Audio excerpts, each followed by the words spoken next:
Alright guys, it's been a while for me. I've had a ton of adventures, been flying a lot of products, just haven't had the time to catch up with you guys to make more videos. So I'm going to put out the first topic, and that would be the Hadron 3. I first did a whole review, flew the glider, and try to explain everything like I usually do, but I've kind of cut that away. I'm going to put the footage in the corner, overlaid, maybe switch between the screens. And the reason why I'm going to do that is I'm rather going to focus on answering questions. I've got a lot of questions that came from both Nirvana and from customers located in North America and here in South Africa. And really I think the most important thing is to answer these questions, because people have the wrong impression about the Hadron 3. And I think I need to address it, fix it, and then you guys are going to have a better idea of whether the Hadron 3 is really the glider for you. All right. First question, is the Hadron 3 the Hadron XX? Is it in the same category? And I would say categorically, no, it's not. It's got nothing in common with the Hadron XX.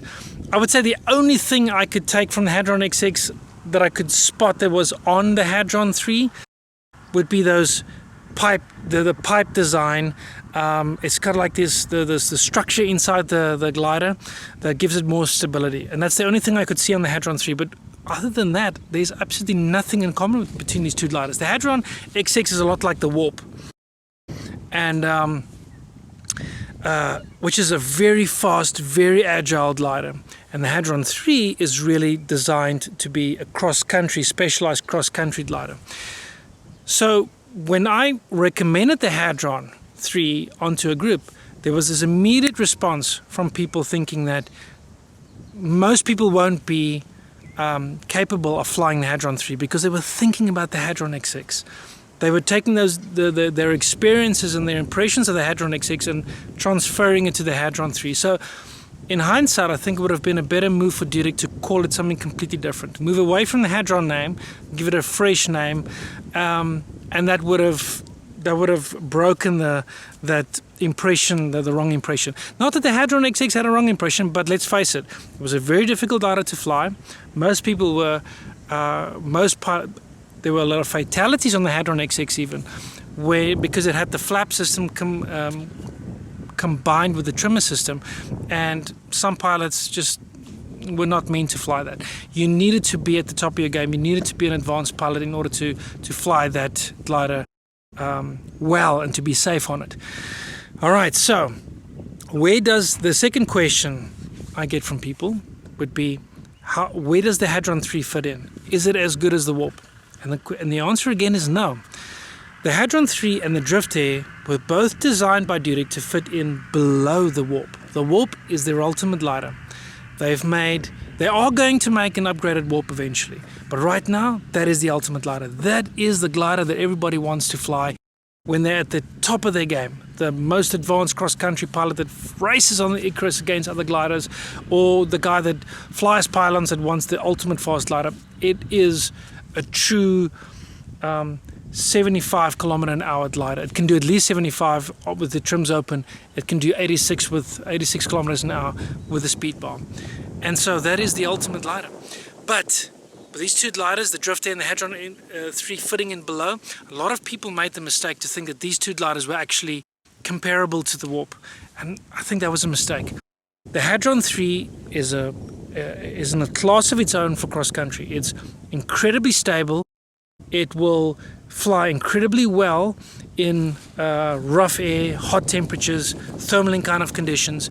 And you can see that in the design, where the tip steering is connected to the outer lines. It's a bit loose, it's a bit slack, so it doesn't have that agile turning. But you can put the toggles away and you can fly with just your tip steering alone. And I know that is a very, very good function of a cross-country glider, because you're not sacrificing reflex when you're flying at top speed. So you put your toggles away and you're only flying with tip steering, then you've got a lot of movement on your reflex, and your glider does better, and it doesn't collapse. It doesn't face that kind of those gusty collapses that you could get. All right, so that's where the Hadron 3 fits in as far as cross country comes, its class.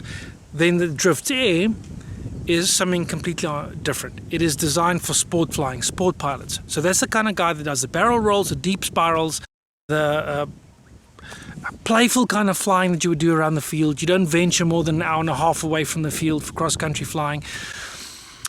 And I think that is, once you separate, even if they have very comparable speeds, Hadron 3 and the Drift Air, top speeds comparable, the acceleration of the Drift Air is different. The Drift Air is a lot more agile, and it's not going to be as fun to fly when it comes to cross-country. So we're not going to deal with the topic of how does the Drift Air compare with the Warp. That's not what we're here for. Although the Warp is faster, it doesn't matter right now. We're talking about the Hadron 3. All right, so that was the second topic that people were trying to cover on. What is my impression? Where does it fit in? Am I the Hadron 3 pilot? That was the other very important question.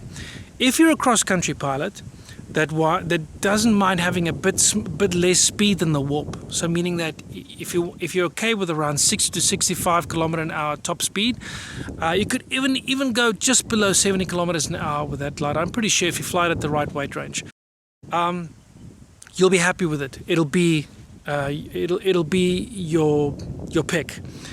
But I'm going to say this: it's about the amount of hours that you have. If you're an intermediate pilot, and I think this is another mistake from Dudek, because they put it in as a glider a step above the Nucleon. And I think they're doing it because they don't want to put the Nucleon and Hadron 3 in competition with each other. But I'm going to be straight off with you guys. It replaces the Nucleon. Until the Nucleon 4 comes, it is the best intermediate glider that Dudek has. Why do I say that? It fixes all the problems that the Nucleon has. Nucleon used to stall if you were right at the top range of the weight range and you bleed off the speed on landing. It was a tremendous amount of speed that you came in on, and you had to bleed that off. And that didn't always translate very well. It could stall right at the very end. You could just drop down onto the ground with very hard landings. And if you overload the top weight range, you don't get into the air. It's got a ground roll that goes on forever. Same as the Hadron XX, just kept on ground rolling. They fixed that on the Hadron 3. It comes up very light. Even a student here was handling that glider. Perfect, no problem. The pitch control came all the way from the run fly, if you guys can remember. Then it was integrated into the Solo. Perfect glider to begin with. And then the Hadron 3 is our intermediate glider that's got that technology now. So even as a student, you'd be able to take off with it. But you won't be able to face the problems or the input, the quick time decisions that you need to make if the engine goes out and you're in an industrial area, you need to do a spot landing or something like that. So stick to the recommendations of how many hours do you need. I would say going from a solo or a solo universal glider to your next step would be the Hadron 3. 100 plus hours, that's a good fit. Dudek says 150, I say 100, no problem. I think you'd be able to fly it, definitely be able to fly it. Are you a cross-country pilot that likes to put your hands away, cross-trim trim out the crosswind, put your hands away, and fly like a bullet, like you're on rails? The guys in the report air pilots love that ability about the report air. Just flies like it's on rails. This thing will do the same. I don't think it's got the same amount of suspension. Realistically, I don't think it will be able to have that kind of suspension feel like the report air does, but it will fly straight. So you're definitely going to get that. What else would I say about this glider? Overall, just very nice features on it. Now that I'm done with the questions, you know where it fits in. It's not a dangerous glider like the Hadron XX. It's a brilliant glider. It's an easy glider to fly. But I'm going to give you my overall perspective on some of the other things. I would say it doesn't have wing load. So you won't experience trim slip like you could possibly experience on the Warp. So if you don't know what trim slip is, go look at some of my other videos, and especially on Facebook where I address that. And I've taken some footage on it as well. Most likely it's got to do with the amount of pressure on your trimmer. So on your A-lines. So when you take off, and with a Hadron 3, it's actually got very light buckles, something like you would used to be, a little bit more than what you'll have on the Universal, and they're light to open and they're light to close. You don't have that on the Warp, so that is very, very unique and very special on it. How agile is the glider? I would say not that agile. It's agile, but you've got to put more brake pressure to get that agility. So you got to put your hands on it, a little bit longer pulls on those brake lines or on the tip steering. And if you fly with the tip steering, you will have your agility, no problem. But it's not the drifty. So don't look at that glider from agility perspective. It will, for most pilots, it'll offer enough in that area or that section of its abilities. But if you're more into agility, then rather go for the drifty. I felt that I had to hold the brakes very deep to get into those spirals. But once you're there, you're there. It's really fun, very tight in the turn ratio. So enjoyable, but not comparable to the warp, not comparable to the drifty. All right, so I think that covers most of the questions that you guys sent in to me. I think that you can look forward to is with that pitch control that you have, most of the incidents are taken out of the equation. So intermediate pilots, this glider's got my vote. If you're an intermediate pilot, you might never want to progress past this glider unless you want that little bit more speed that the warp offers you. And we'll see what comes out with the warp 2, if it's got some great abilities featured in it as well. We'll see. I'm going to try to be one of the first to do a review on that. But on the Hadron 3, you're a cross-country pilot, you're intermediate in your hours, 100 plus, you're most likely going to buy this glider and never buy anything else. So that's it from me, guys, on this topic. I hope you enjoyed some of the overlaid footage I had on. If you've got any more questions, send them on to me. I'm happy to answer anything you have.